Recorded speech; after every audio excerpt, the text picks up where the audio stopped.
Prophets, I wish I had this when I started. No mentor, no blueprint.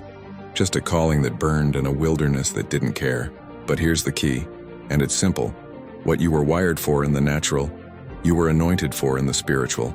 The calling isn't coming from the outside. It's already in you, but now it's being activated by the Holy Spirit. If you were a sniper in the natural, you didn't miss much. You were quiet, patient, strategic. Now in the spirit, you'll spot lies, deception, demonic movement, and eliminate it without a crowd. If you were a server in the natural, always helping, refilling, catching needs before they were spoken, now you're a spiritual first responder. God will use you to refresh souls and serve fresh word in due season. If you thought in layers and saw the big picture, God will use that same vision to break open revelation, decode dreams, and tear veils off blind eyes.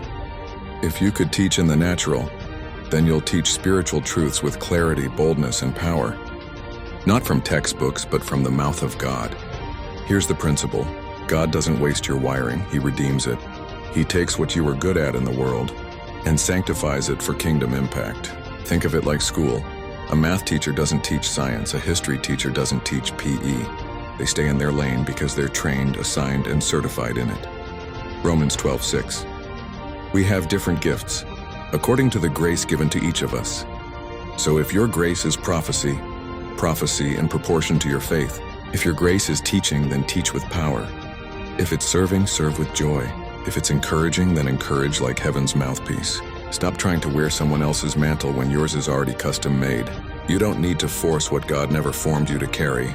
You don't need to mimic. You need to remember. Because God didn't just call you. He crafted you.